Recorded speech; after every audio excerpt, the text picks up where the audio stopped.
आपको सीधे लिए चलते हैं हरियाणा, जहां विधानसभा के बजट सत्र मुख्यमंत्री मनोहर लाल पेश कर रहे हैं। और इस कठिन समय में हमारी मदद करने वाले सभी व्यक्तियों की सेवा भावना और योगदान को नमन करता हूं। हम एक मजबूत और बेहतर समाज व राज्य बनने की ओर अग्रसर हैं। अमृत काल में प्रवेश करते समय हम अपनी उपलब्धियों को समेकित करके उसकी मजबूत नींव पर नए हरियाणा को विकास की नई बुलंदियों पर लेकर जाएंगे। माननीय अध्यक्ष महोदय, माननीय प्रधानमंत्री जी के नेतृत्व में भारत वैश्विक अर्थव्यवस्था में एक चमकते हुए सितारे के रूप में उभरा है। साथ ही हरियाणा भी राष्ट्र के आर्थिक विकास में अग्रणी भूमिका निभा रहा है। हरियाणा का भारत के सकल घरेलू उत्पाद में लगभग 3.86% का योगदान है, जो कि इसके आकार या जनसंख्या के अनुपात से कहीं अधिक है।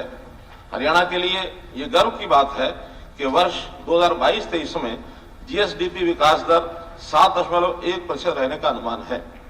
हरियाणा का एसडीजी विजन 2030 दस्तावेज राज्य के चहुमुखी विकास के लिए हमारी प्रतिबद्धता को दर्शाता है। इसमें उल्लेख है कि हमारी परिकल्पना हरियाणा को संघीय भारत की एक जीवंत, गतिशील और पुनरुत्थानशील इकाई के रूप में विकसित करना है। एक ऐसा राज्य जहां खेतों में भरपूर पैदावार हो, उद्योग का पहिया निर्बाध गति से घूमे, कोई भी वंचित महसूस न करे, लोगों में पूर्ण संतुष्टि का भाव हो, युवाओं में गर्व की भावना हो, महिलाओं को न केवल सुरक्षा और समानता के अवसर मिले, बल्कि वे सशक्त महसूस करें और अंत्योदय के सिद्धांत को प्राथमिकता हो, और हम सरकार न्यूनतम शासन अधिकतम मंत्र से राज्य को इसके नागरिकों के लिए एक बेहतर स्थान बनाने में सहायक हों। सबका साथ सबका विकास का आदर्श हमारे इस विचार को दर्शाता है कि लक्ष्य को प्राप्त करने में हम किसी को भी पीछे नहीं रहने देंगे। माननीय अध्यक्ष महोदय, वर्ष 2021-22 के बजट में मैंने हरियाणा के विकास के लिए वज्र मॉडल को स्पष्ट किया था, जिसमें विकास के 5 घटकों पर ध्यान केंद्रित किया गया था। मैं सदन को सूचित करना चाहता हूं कि हमने वर्ष के दौरान इस विजन को साकार करने के लिए निरंतर कार्य किया है।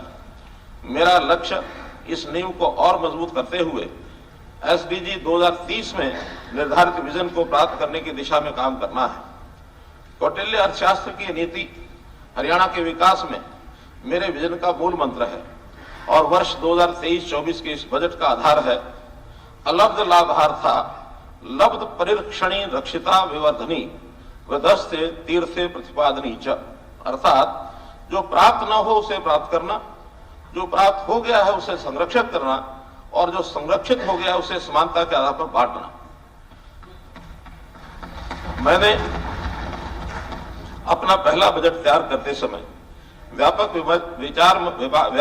परामर्श के माध्यम से सुझाव लेने की परंपरा शुरू की थी। इस वर्ष भी समाज के विभिन्न वर्गों के साथ परामर्श और विचार विमर्श करने के लिए कई बैठकें आयोजित की गई। हमने हरियाणा के माननीय सांसदों, इस प्रतिष्ठित सदन के माननीय सदस्यों और समाज के विभिन्न वर्गों के अन्य हितधारकों से प्राप्त बहुमूल्य सुझाव और फीडबैक को बजट में शामिल करने का प्रयास किया है। माननीय अध्यक्ष महोदय, मुझे ये बताते हुए हर्ष हो रहा है कि जीएसडीपी की वृद्धि दर देश के सकल घरेलू उत्पाद से और प्रदेश की प्रति व्यक्ति आय देश की प्रति व्यक्ति आय से कहीं अधिक रही है। वर्ष 2014-15 से 2022-23 तक हरियाणा की जीएसडीपी की वार्षिक चक्रवृद्धि दर स्थिर मूल्यों पर 5.62% रही है, जबकि इसी अवधि में राष्ट्र की जीडीपी वृद्धि दर 4.58% ही रही है। फलस्वरूप राष्ट्र के सकल घरेलू उत्पाद में हरियाणा की हिस्सेदारी वर्ष 2014 में 3.5% से बढ़कर के वर्ष 2022 में 3.86% हो गई है। राष्ट्रीय प्रति व्यक्ति आय वर्ष 2014-15 में वर्तमान मूल्यों पर 86,647 रुपए थी, जो वर्ष 2022-23 में बढ़कर 1,70,620 रुपए होने की संभावना है। जबकि हरियाणा के लिए यह वर्ष 2014-15 से में 1,47,382 रुपए से बढ़कर वर्ष 2022-23 में 2,96,000 रुपए होने की संभावना है। राज्य के जीएसडीपी के क्षेत्रवार संरचना के रुझान ये दर्शाते हैं कि वर्ष 2022-23 में जीएसडीपी में प्राथमिक क्षेत्र, द्वितीयक क्षेत्र और तृतीयक क्षेत्र का हिस्सा क्रमशः 19.6%, 29.7% और 50.7% रहने की संभावना है। माननीय अध्यक्ष महोदय, मैं वर्ष 2023-24 के लिए 1,83,950 करोड़ रुपए के बजट का प्रस्ताव कर रहा हूं,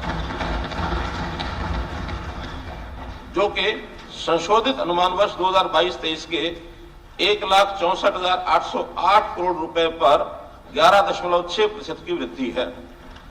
बजट में पूंजीगत परिसंपत्ति के सृजन के लिए 57,879 करोड़ रुपए के परिव्यय, जो कि 31.5%, तथा राजस्व परिव्यय के लिए 1,26,071 करोड़ रुपए, जो कि 68।